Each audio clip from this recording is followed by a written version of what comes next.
So welcome everyone, and I do hope you have your lunches out. Get started here. Uh, I do want to respectfully acknowledge that NB-IRDT and we're part of UNB, that we stand on unsurrendered and unceded traditional Wolastoqey land, and that's the land of the Wabanaki people. And this land was recognized in a series of peace and friendship treaties to establish an ongoing relationship of peace, friendship, and mutual respect between equal nations.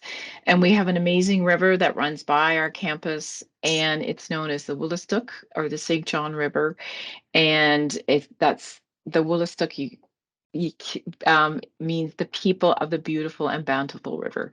And I personally am really fortunate because I live right next door to a community, Sustanstic, and I feel like I'm a neighbor with that community. So I get to see firsthand some of the river itself. So that is an important acknowledgement to start with. And I hope I hope everybody just takes a minute to think about where you're coming from today as well. So we also have snow here in Fredericton, so it's very exciting. So it's the little buzz in the air, the first real snow. We've had some earlier skips, but this is the big one. Okay, so overview here.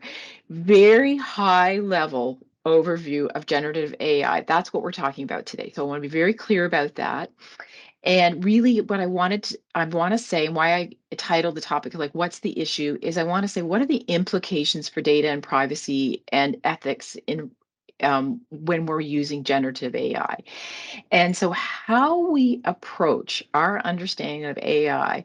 If I've learned nothing else in the last year, it's very much depends on how we're interacting with AI. And so we might be coming at AI as a developer. We might be designing an AI system. We might be coming at AI as a user, or what I feel is somewhat an unfortunate term, a deployer. I don't think that's going to stay around, that term, but it's user or deployer. We might be coming at AI and issues around AI as maybe we're purchasing packages for our company or our organization or our department. Or we might even be the governance body in our particular organization, and we might be looking at the legal implications of its use and the risk management. But what I'm talking about today is I'm coming at it from the second one I mentioned, as users, perhaps using it as out there, just sort of checking things out on the internet and seeing what's going on, what's the fuss about, or perhaps even implementing it into our research work, which is where I want to focus. Going to give you a really high level, just some contextual information to get things started. Talk about the privacy and ethics issues that we need to really think about. And then some of the things that are coming out to address those issues. And just a last little bit on the governance that's in place. So to get started, let's start talking about the context. And one of the reasons, something I've learned is that things are expanding so rapidly in this field that the language is kind of shifting a little bit, and we're not always talking 100% about the same thing. And it's like any new topic, until you sort of settle in on what the terminology, like remember when the toonie came out? No one called it the toonie, right? So now it's the toonie, right? So those kind of things. Once the language we have to sort of get to a solid state. So the very first term, of course, is artificial intelligence.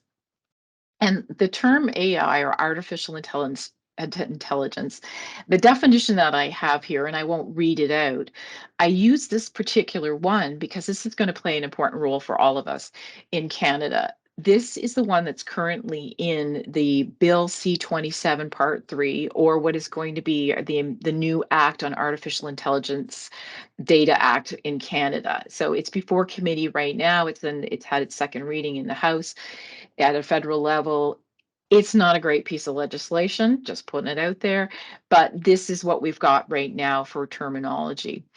And broadly speaking, what we're saying here is that AI uses technology to build machines and computers with the ability to mimic cognitive function. So that ability to see and understand and respond to written language. So it really enables computers to be trained on data to produce new inputs by applying what they've learned. and it can perform tasks that would ordinarily require sort of biological brain power to accomplish. And there's different types, and I won't go into the details, but there's textual and visual and interactive and analytical and functional. But really today, what we want to focus on is a subfield, and that's the subfield of generative AI. And this is a field that uses machine learning models trained on large data sets to create new content, such as written text, code, images, music, simulations, and videos. But what's different here is that it generates content that in a traditional AI system, it can recognize patterns or classify existing content. But generative AI can actually generate, it can create new content with many forms, including text, images, audio. This is what we said here. Then it usually does so by a prompt or short instruction. So what happens is we have something like the chat GPT. And I'm sure most people have had a look at it, check this out. And so you can put a prompt into it and it's going to generate content for you. So that's the generative AI. Now, I mentioned in that last definition, I was talking about large data sets. And I just want to draw attention because I am trying to keep pulling this back to the research world here today. And we're talking about data that is, when we say large data or big data, we're not just talking about, oh, it's got thousands of, data points or variables or whatnot, but it's called this because of its just the sheer volume, but the variety of data, a rich variety in the data, a velocity. So that rapidness, how fast the data comes, like that is one of the key elements of big data is able to being ideally able to get it in a timely way. And more, the veracity of the data. And what's meant by that is that truthfulness. We would need good and accurate data that's useful. So also really important when we're talking about language. And machine learning, a definition for machine learning is it's a subfield of AI. So I remember AI is the big term, subfield of AI that involves algorithms assisting computer systems to learn through repetition. So what we have here is another way to say it is that it's algorithms build a model for training data to perform a specific task on new data without being explicitly programmed to do so. And that's what's so amazing. And so companies might use this technology for fraud detection, for customer inquiries, for healthcare, but probably where you've seen it most commonly is in facial recognition. And so one of the ways, if you want to have some fun, now here's the thing. I know what's going to happen. I'm going to start telling you examples, and you're going to all start going off to Google. That's fine. Enjoy yourselves. That's part of the session today. I want people to get comfortable with AI, and I want you to be aware of some of the things you should consider. So off you go if you go off. But this is one of the fun ones here where instead of actual faces, this is chihuahuas or a muffin. You can Google that. There's sheepdog or a mop. There's duckling or a plantain. There's a labradoodle or a fried chicken. But what's going on is the machine is learning the difference. What is the difference? So finally, there's just two more terms I want to touch on, and that is the large language models, which is another subfield that uses this deep learning we were talking about, and the algorithms to create models that are trained on massive text data sets to analyze and learn patterns and relationships among characters, words, and phrases. And there's commonly two types, and there's the generative models that make text predictions based on the probabilities. And then there's discriminative models that work more around classification. But why I'm honing in on this term is because this is your chat bots. This is your Bing chat, your Microsoft Copilot. I was in Lime survey yesterday. Lime survey's even got one going there if you want to ask questions while you're setting up your survey. So all of these, you might have used DALI or Midjourney, Stable Diffusion. These are all large language models, AI models. And the deep learning This is the subfield of machine learning that teaches computers to learn by example. And this is particularly useful with the raw data. If I haven't sort of expressed that, that's what I'm trying to say. And of course, one of the big examples is the autonomous cars or the self-driving cars. And this is the example of the Google car. So, and it's also in your voice controlled devices like your phones and your tablets and your TVs and those kind of things. So, all righty. Oh, let's go back there a little bit. One of the other things for contextually that I wanted to make sure everybody is aware of is the lifetime of AI and how short this lifetime is. So what we're talking about is in the 1950s, we had Alan Turing. You might remember some of the Bletchley Circle, things about the coding during the legendary World War II code breakers. This is Alan Turing, and this is his work. And he had a paper, Computing Machinery and Intelligence, sort of the first precursors of AI. And by 56, you have, which you've probably heard of this before, the Dartmouth conference, where they actually started to say, collaboratively say, we're going to develop, we're going to work together as researchers. And this is when they use the term artificial intelligence. In the 50s and 70s, you've got AI labs popping up. They're starting to put money in it in top universities. And like everything in the sciences, whoo, things kind of in the 70s and 80s, things kind of went down a little bit. We're into the mid 80s. And now we have the ability of machines to mimic human decision making. Oop, interest comes back up again until we hit the Cold War. So this sort of up and down, summers and winters of I've heard it expressed that way. But then in 83, we had the World Wide Web. And at that time, it wasn't the World Wide Web, but it was private.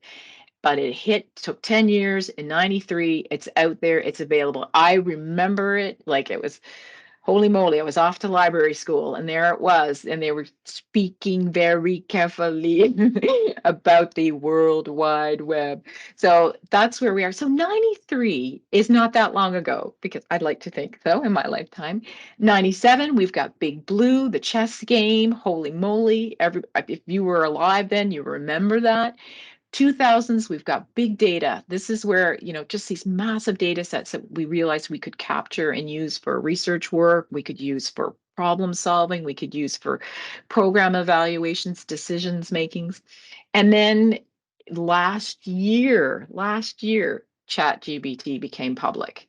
So what has happened in a year is amazing. And so by this time, a year later, October the 30th, we had a US executive order on safe, secure, and trustworthy artificial intelligence. On November 1st, we had the AI Safety Summit, the Bletchley Declaration on AI Safety. This was a worldwide summit. The recognition in this last year of what's going on with AI and the possibilities of AI is just enormous. And it's a good thing. It's people are recognizing it. So, and I just want to point out, it's no coincidence that this summit took place at Bletchley, because if this is where things started in 1950, they were very strategic in that meeting. So we need to talk about the benefits and risks of generative AI. And I want to start with, there are huge benefits and risk all over the place. And that's what makes it so amazing. The potential is there, but we also have to be so cautionary to balance things. So on the one side, we have environmental benefits. Ecological fireworks, if you haven't Googled those yet, it's worth a look. It's amazing. It protects the animals, it's the quietness, people with who have sensibilities that way, the environmental, the garbage, the things that happen in an actual firework display. All of these things are mitigated for, and it's quite amazing what it can look like. Weather forecasting abilities that are just like, they run these models up against existing weather forecasting, and their accuracy is amazing what they can accomplish. However, the demand for AI computing ability is it's atrocious. Like just already intensive demands on AI for computer systems, and AI just increases that. And we're talking about these large data centers that require cooling via water intensive systems, things like that. So we've got this balance going on there. We have In research, we have amazing opportunities, the ability to use synthetic data will protect individual privacy, federated learning, that ability to learn from data sets without actually switching, having to share data across borders and regions. It can stay where it is and learn from each other. The advances in healthcare are just, that ability to offer diagnosis earlier on, things like this. On the other hand, we have other things like, so I would say the mosaic effect, and this occurs when you're able to link multiple data sets and you're revealing something new, some kind of new information, which can be used for good, but it can also be used for harm. So this is these new discoveries. Same thing with that ability to combine key variables from multiple data sets. We might be able to re-identify people and locations. This is one of the things that makes some of the genetics use of genetic data so concerning. Is we're not sure what capacity is there yet. There's also strengths and benefits, or I should say benefits and risks with security. So we can strengthen the security design. There's lots of things we can do around the designs of our systems. But then we have the old suspects, the phishing, that's made way more efficient now. They can do so much more with that. And even malicious code, things that threat actors can do. And the thing that's really interesting is that even people who are not really that savvy threat actors now with this new capacity, they can do things they couldn't do before. So it increases our pool of threat actors. And then there's even things like prompt injection, where people can put malicious prompts into things so that outcomes are not as intended, and it might even bypass security measures, things like that, that can be just sort of snuck into code. So there's things like that that we have to be cautious of. And then we also have in businesses that put the potential for the use of generative AI, optimizing product design, streamlining business processes. Everybody's here has had that suggested sale you might also like, all of these things. And I'm sure I am not the only one who's been sucked in by that. Remember, Black Friday's coming. Be careful. There's lots of stuff coming out there. But on the other hand, too, there's opportunity for data harvesting. People are innocently going about their lives. They're doing their work, and they might be unaware to themselves, giving out information through their organization, and the threat actors are able to come in and harvest the data because they've clicked on something, they've opened an opportunity, and they've allowed that ability for opened a door, I should say.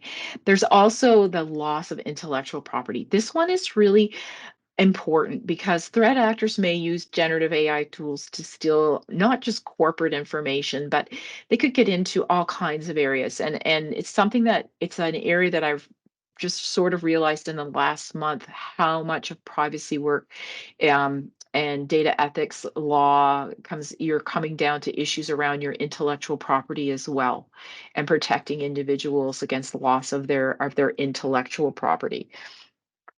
So any one of these topics could be a whole topic or a whole lunch and learn, I'm sure. So, and then the last one that I'm just going to touch on here are the benefits to humans, to the benefits to individuals and communities. So, the customer experience, I alluded to that, education opportunities, things that we can do that we were never able to do before. But now we also have to balance it against deep fakes and hallucinations and these biases. And I've only touched on here on like some of the really high level. I didn't talk about entertainment industry. I didn't talk about software development, publishing and media, creative content.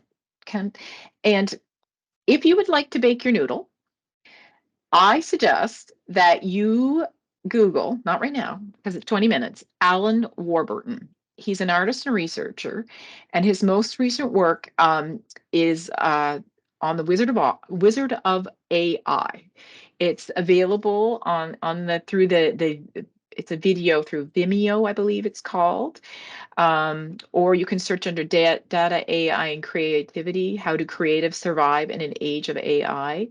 It's 99% created by AI, and it's a really good piece and just an awareness piece. So, and if anybody can tell me where I stole the line, bake your noodle from, what movie I took that from, you will get an AI awareness star for today. Okay, so put it in the chat and send it to Jessica if you can remember what AI inspired movie.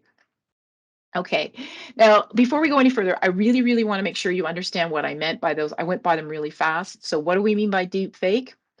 We mean artificial intelligence that learns what a particular face looks like and from different angles, and it can transpose that face onto a target as if it were a mask. So probably the one you've seen is this one, the Morgan Freeman deepfake. If you haven't seen it, it's quite something. The fellow in the bottom of the picture here is actually doing the talking, and Morgan Freeman appears to be doing the talking. It's it's very creepy if you think about it. That ability, it's seamless. And basically, when he's speaking, he's saying, "I'm not Morgan Freeman," and you're like, "But you are Morgan Freeman," kind of thing. So that's the deep fake. There's also hallucinations, and I think this one's important because I want to sort of make sure that everybody understands the hallucinating is not done by humans. The hallucination is done inside the model. So it's a response generated by an AI tool which contains false and misleading information that's presented as fact. And so if you put in the prompt, now this one has been taken down, that's why I'm using it as an example, but it's a very popular example.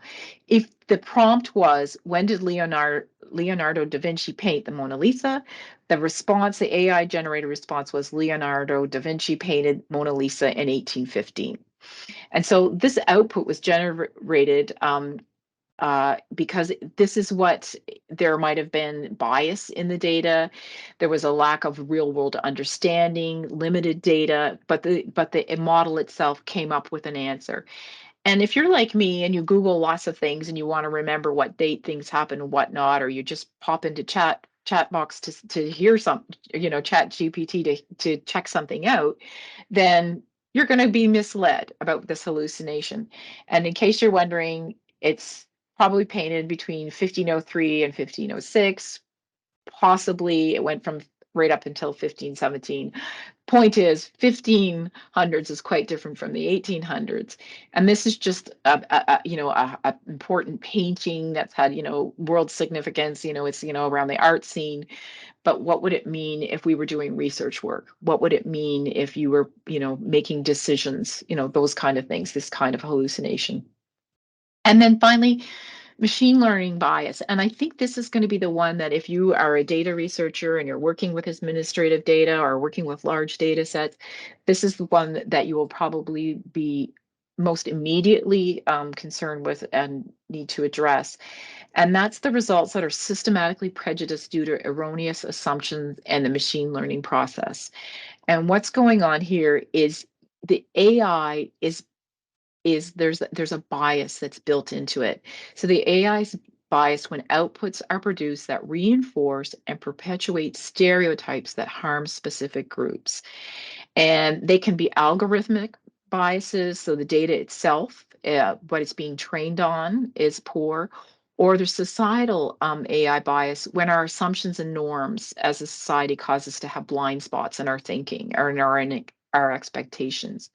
And so there's a really interesting one out there from Rest of World is the name of the group, and they used Midjourney, and they went in and they put in multiple prompts around a person, a woman, a house, a street, a plate of food. Now I chose plate of food because it's a little less jarring than some of the a woman in a house to see how stereotyped the responses are, but I know you guys are going to do that in a few minutes anyway. So they added to it China, India, Indonesia, Mexico, and Nigeria, and the US. But when they put in a plate of Chinese food, The generated response was this. Now, I know it's not a great graphic, but you've got a whole screen here of little tiny plates of food. They're almost identical. They all have that sort of Instagram, I went out for dinner with my friends and this is what I had kind of picture. And they all have little things that a researcher who specializes in Chinese food history and culture said there's absolutely no way that this is what Chinese food would look like if you were really in China, that there's some offensive things in this imagery because they would never use three chopsticks. Many of the images have three chopsticks. He said that's not right. The way the food has been fried, and even the fact that there's lemons and limes on the plates, that wouldn't even be there. So it's just, now this is a stereotype. This is reinforces stereotypes. So can imagine if this is per people or, something along that line, what the imagery would be. So really important to recognize those. And the very last thing I want to draw on is just to point out that there are some things that are unacceptable. And I say that in that my husband and I were talking last night, and he says, "What do you mean?" And I said, "Well, ideally, they're not acceptable. They should not, but they do exist." And I just want to point out these things to you because these are the ones that are really harmful. And that's the subliminal techniques that are built into some of the language, into some of the programming, and that would be used in children's toys to help influence people subliminally to make decisions in a certain way, make certain choices, those kind of things. Very, something there to consider. The exploitation of vulnerable groups, absolutely not acceptable. Social scoring, and I know that some of you might be aware that this is a practice that has been there's been work on it in China. That's that ability to have the imagery of individuals and they're scored socially. So scored by your peers, your friends, your coworkers, and that might affect you if, let's say, you're going to get a bank loan. And if you've been scored as a not such a nice person, you might not get your bank loan. So that's something that is to consider, that it's not being used in public spaces or by public or private authorities. And then the last one is biometric identification. And this one is really controversial because there are times when it might be ideal. Like, what if a child has been taken in a crowd?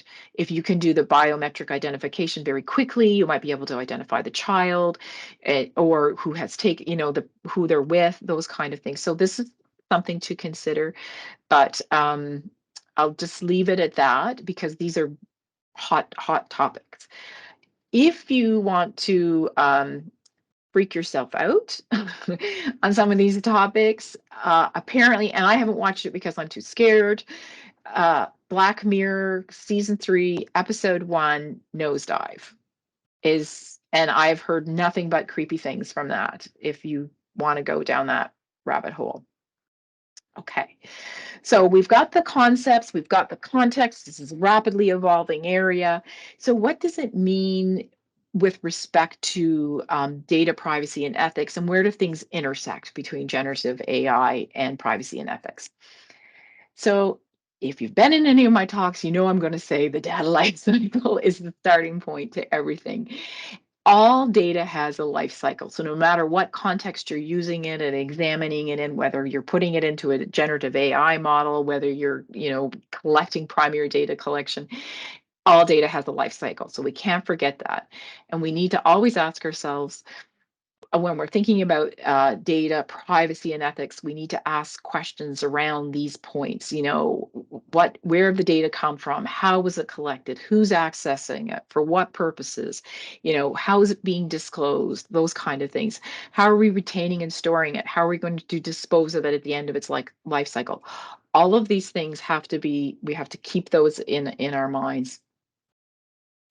And then, of course, any research work involving personal information or personal health information, we need to always be thinking of the privacy principles. Okay. So again, if you've ever sat through a session with me, any privacy training anywhere, you will have heard these because we have best practices, some really great frameworks around privacy by design, 5 safes, you might have heard of those, or even Tri-Council, the policy statement.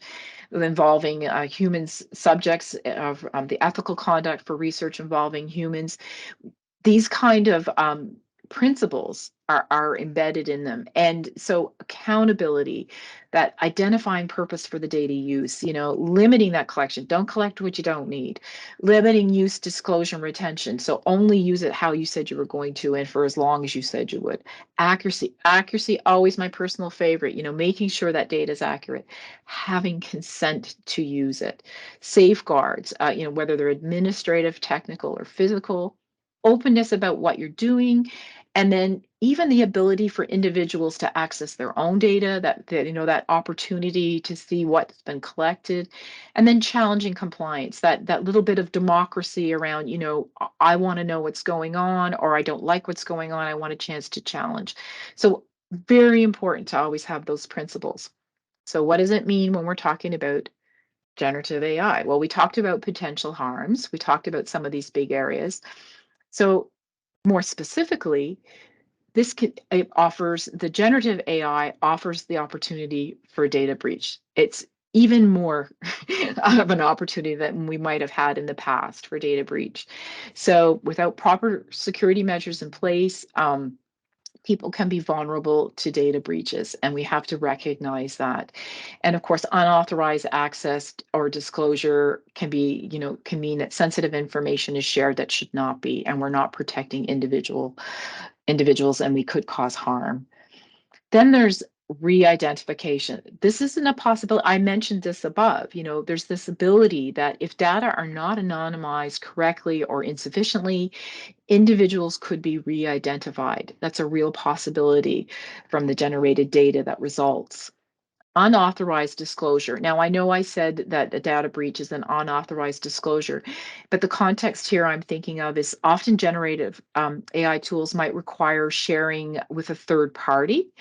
And if you're not aware of that, the data can be unintentionally shared and forwarded on to another party.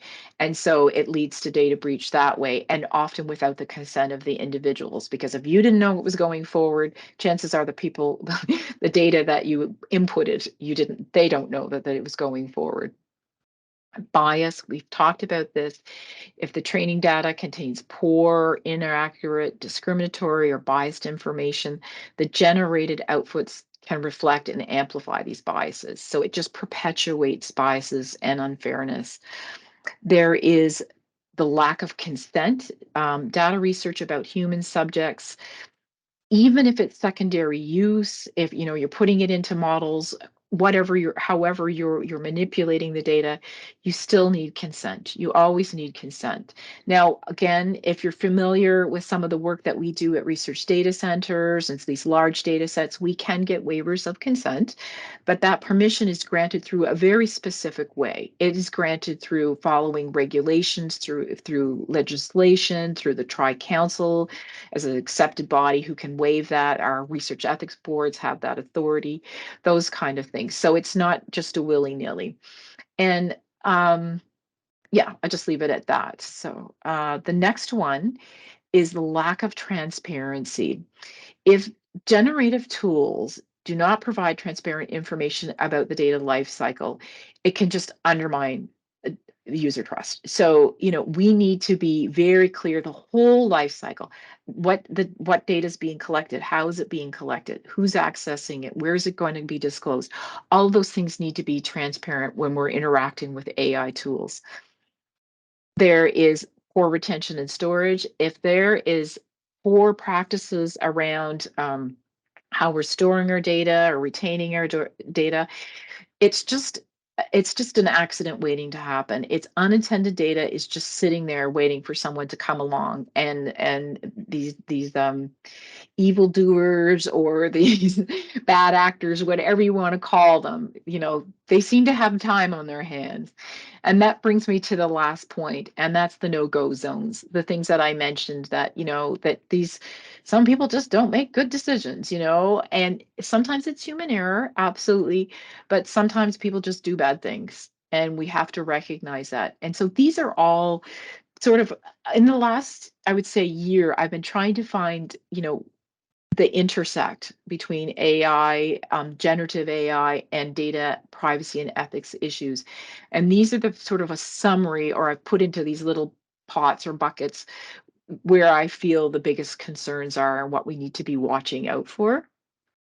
That said, I'm going to talk about now what's being done to address generative AI issues, like what's going on here. And what's really interesting is that globally there's this response. And I inferred that in when I was talking about that the timeline and how fast things are happening in just a year. And what's emerging is this really amazing set of AI guiding principles. So just like the privacy principles, there's a set of guiding principles around AI practices.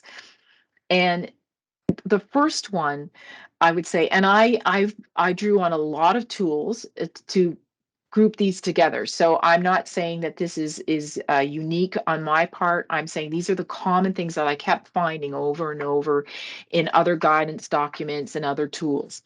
So there's the having governance and auditing in place is the first thing. So whether you're if you're working for an organization, what is the governance that is in place around AI?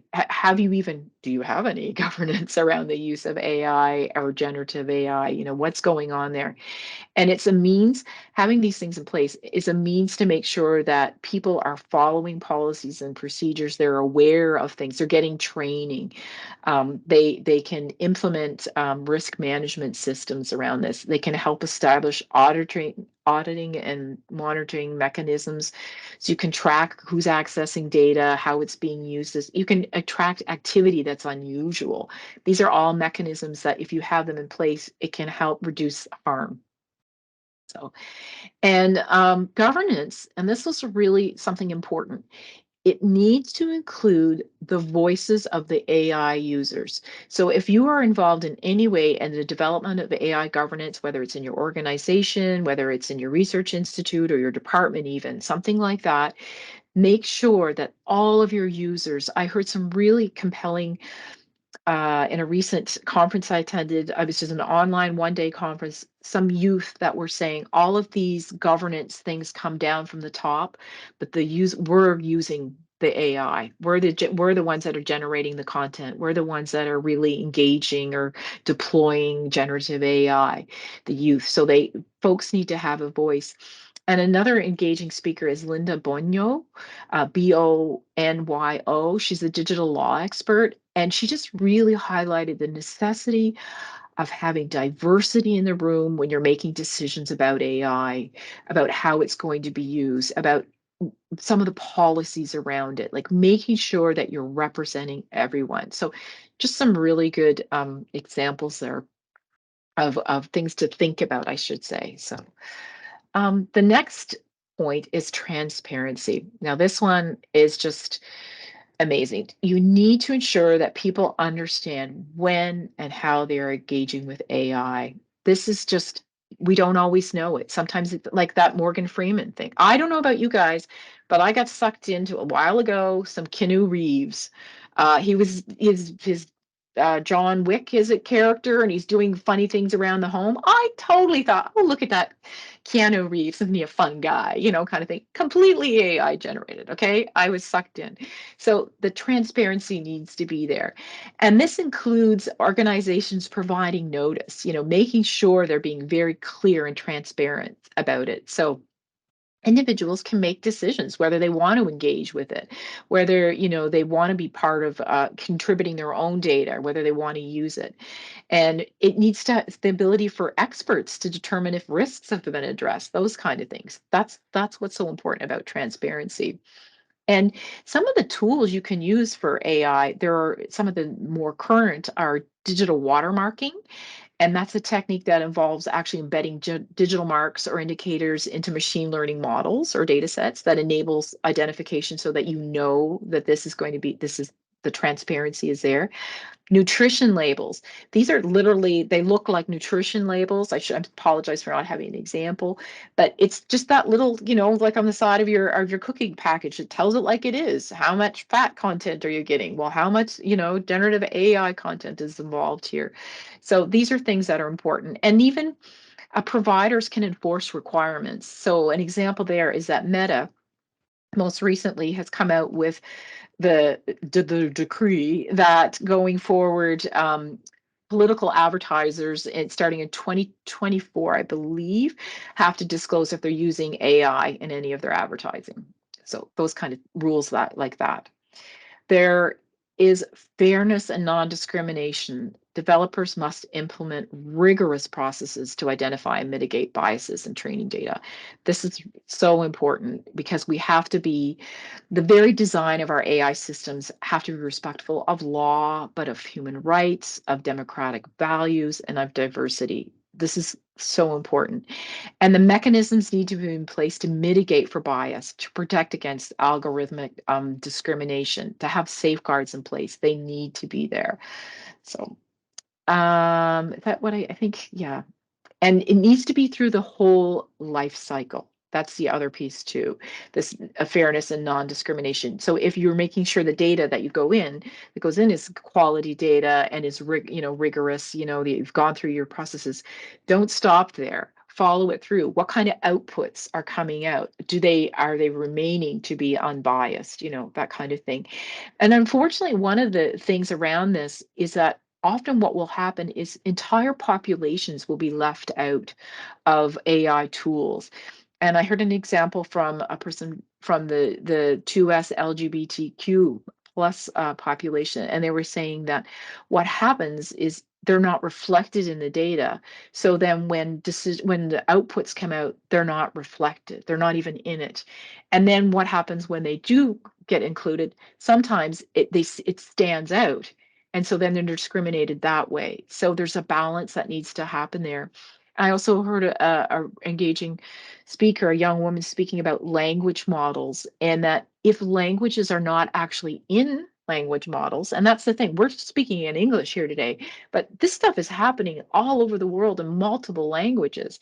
And if your language is not in some of these tools, then you're not reflected in those tools either. So this is really kind of like stuff that, gets your head thinking. Another principle is around data security and safety. And I won't go into this one too much, but it's the common sense, the robustness, the effective security around systems throughout their life cycle, staying on top of them, having the safeguards in place. The things that we know, the access and controls, like user-based controls or roles-based, I should say, access controls, authentication and authorization, making sure that the right people are accessing the right things, encryption through the entire, whether data is in transit, whether it's in storage, these kind of things, data backups, recoveries, all of this, these best practices, vulnerability management. And then human centric. This is a principle that is in everything I have looked at. And this is that having the human in the middle, that humans and consideration for human agency must be at the center of AI work. And that humans have that ability to have oversight and determination to ensure that control ends with the human. I'm sorry if you can hear the snow blow. I apologize. So, but that human alternatives are so out. Sorry. There's human alternatives are available to generative AI. And so there's that ability for contestability. Like think about a bank loan. What if the first screen to get in for see if you even qualify for your new mortgage, you answer some questions and then it comes back with, nope, thanks. Talk to you later, try somewhere else kind of thing. Well, there has to be an ability like to state your case, to contest that, to know how that decision was actually made, the ability to set things right. So, and then the example that I had for this is a really unfortunate example, but I'm sure that many people are aware of it, and that was the Boeing crashes in 2018 and 2019. There was the Boeing 737 max 8, and what was going on there is that the AI system has been found through inquiries afterward to either be responsible or certainly significantly contributing to these fatal crashes. And what was going on is the rush to get that airplane out, that new model out, that decisions were made to reduce some of the human control over the AI. Some of the safeguards that were there were minimized, and in the crisis moment, humans couldn't override. So, and that's part of the thing. So, and then the last, and I'm very happy to see this, the principle that I've seen. Yes, I saw a scary face. Yeah, I agree. Like, you think about it, like the things that the harms are real, you know. The last thing that I have noticed is that the AI principles that are emerging are also drawing on the privacy best practices. And these are four that are always coming up. That accuracy of data, you know, making sure that that it's really reflects the population that you're examining or working with, minimizing, only collect what you need. Really interesting here, and think about this. You can't unhear something. Generative AI cannot unhear something. Once often that this data is in models, they can't get it back out. It's already learned from it. You've inputted something, it's learned from it. Now you can't unlearn it. So really important. So anonymization, I mentioned that before, making sure that things are really anonymized. And then consent. Generative AI tools need to provide that, not just that transparency, but that consent, so that whether you're, and I wanted, this is something that I had not really thought through before until fairly recently. We also need to make sure that if you're a researcher, do you have the consent to use, you know, data in a certain way from the personal information or whatnot? But do you have consent from, maybe you're getting your data from another party, from the data business owner, maybe from a government department? Do you have consent to use it in a generative AI tool? Not like, have you been very clear about what it is that you're going to do? Do you understand? Now, does the tool require you, once you put that data in there, it's now part of the tool and it'll stay in that tool and it'll go forward and be shared elsewhere? Like, do you really understand what the tool's asking you to do? What have you consented to by signing on to Chat GBT and started to ask your question? What have you really agreed to do? So, not just the consent of the collecting the data and consent from participants, but your consent or your data business owner's consent as well. So, Donna, where are you going with all this? Oh, the last, yes, I forgot this piece. The last piece is that there's often in all of these different documents, these little wrap up summary, you know, making sure policy and decision makers are aware of their responsibilities, you know, and their accountability for the development of this whole area, this whole technology. And they're saying these are the common in so many of them: invest in research and development for trustworthy AI, promote a digital ecosystem that's safe, fair, legal, and ethical, you know, supporting AI literacy through education and awareness, and then just the democratizing of data by addressing the inequities of access and inclusion. And a lot of that comes back to open access for data and that secure open access. So these are really important things to think about as well. So now, where was Donna going with all of this? Well, I these pieces or these tools that I've been looking at, there's a few that I just want to draw your attention to before we close today. So, and that is, first of all, to say that even when you think there's no rules in place, there's always rules in place. So just to put that out there, what's really good about generative AI and the AI and the growth of this is that the government bodies, regulating bodies are being proactive.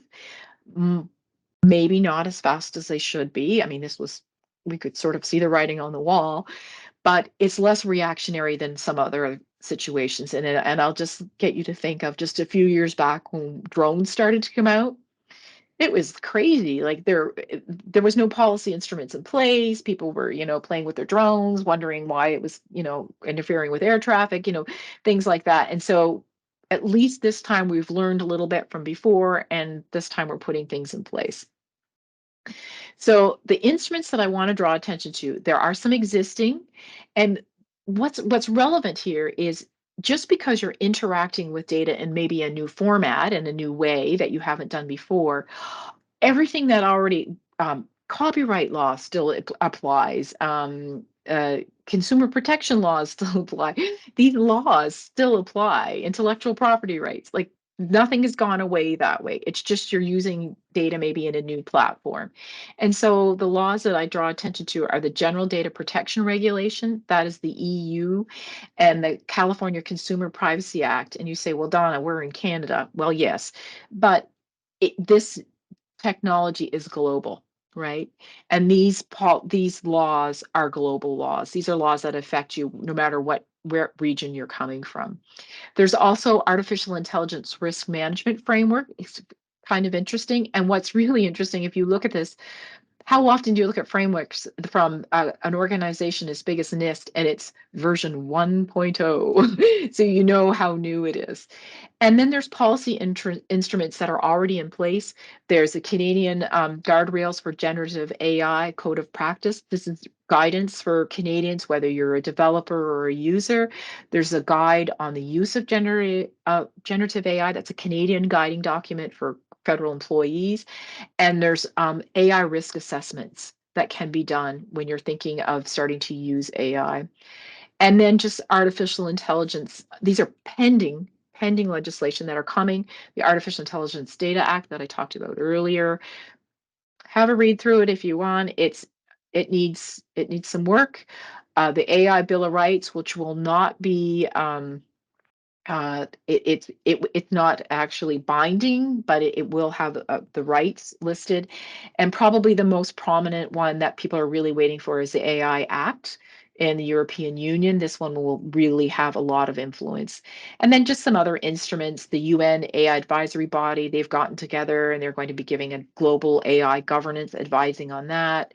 A recent G7 piece of work, and the Bletchley Declaration.